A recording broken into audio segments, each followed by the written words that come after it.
Hello friends, in this quick tutorial I'm going to show you how to switch to creator account on Instagram.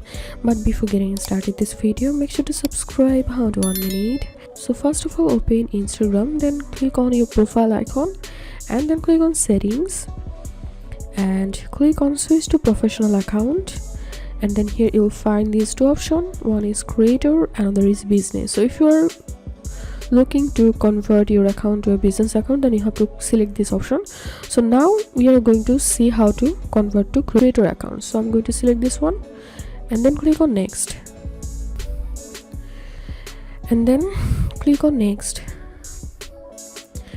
Show category on profile. So from here you have to select a category. So I'm going to select personal blog.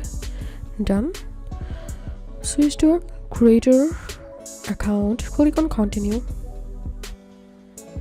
Your Instagram creator account is ready, then click on done, and that's it. So here you can see our account has been converted to a creator account. So that's it for now. If you find this video helpful, make sure to subscribe. How to 1 minute. Thanks for watching this video.